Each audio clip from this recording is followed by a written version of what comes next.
and remember being counselled and spoken to by a missionary lady that worked in Nepal. So that's all those years ago. So from being 13, I have tried to serve the Lord Jesus Christ. So that's my spiritual background. I married a man from Sunderland and went to live in the northeast of England for over 20 years. My profession is nursing. I'm a registered mental nurse. Before I married, I'd obtained that qualification. And then soon after qualifying, I married and moved away. We had children very quickly. I have 3 grown-up children now. But once the children were established, I went back to work for the National Health Service and worked for a few years part-time on a psychogeriatric assessment unit as a staff nurse. And from there then, I went into working into care homes. This was the new thing of caring for elderly people. And my whole sphere of service really in my profession has been with caring for elderly people, whether it be in a secular or a Christian environment. The involvement with Pilgrim Homes came. I'd been working for some years running residential homes, and I was approached by a pastor that I knew in the northeast and asked if I would go and work and help to run this small Christian home. That home eventually was taken over by Pilgrim Homes. So I've been involved with Pilgrim Homes now for about 13 years. They took over this small home. From there, once my husband had retired from the police force and they knew that our children were growing up and we were free, Pilgrim Homes asked if we would go down to Bristol. And I ended up in Bristol. So I moved from Barnsley up to Sunderland, then down to Bristol, where we were for a few years. I ran the Pilgrim Homes there in Bristol. Well, that's where I first met you, isn't it? It is, yes, yes. And then about 6 years ago, my own mother is still alive. She'll be 91 this end of this year. And I realised about 6 years ago she had been on her own for many, many years. My father's been dead a long, long time. And I decided, well, the Lord spoke to me and said that I was caring for everybody else's mums and dads. Now you got to and I had a mum of my own to care for. So I resigned and went back to Barnsley, did a full circle, ended up back in Barnsley to care for my mum. But then Pilgrim Homes, once they get hold of you, they don't let go of you. This is the thing, once you become part of this big family, you're there really for life. And they said, unbeknown to me, they had been thinking about employing someone to do deputation work, to go and enlarge Pilgrim Homes territory within the churches.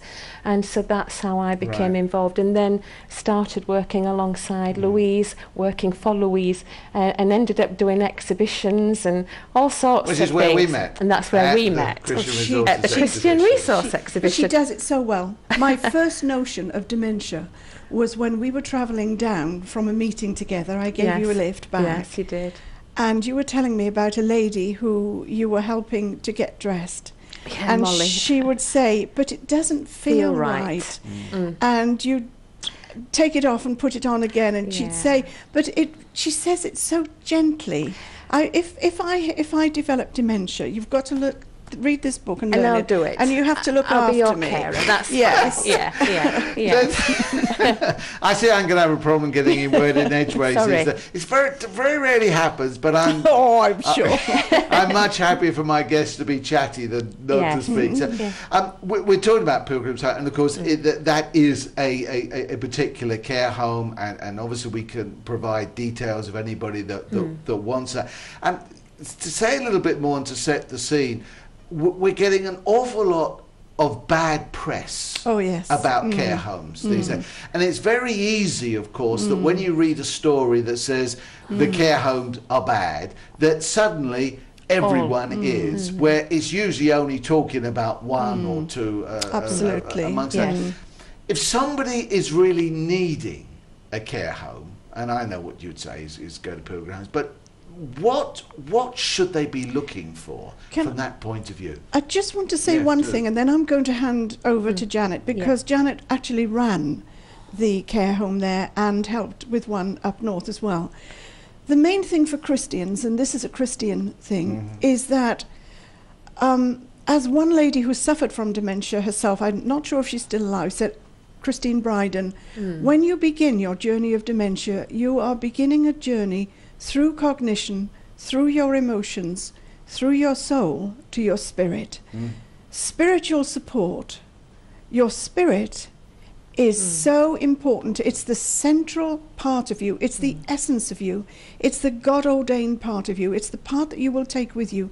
You need spiritual support when you're older as a believer more than anything else. And so even if your mind, what you're saying there, I think, is even if your mind, you start having problems with understanding reality, your spirit is still the same. Exactly.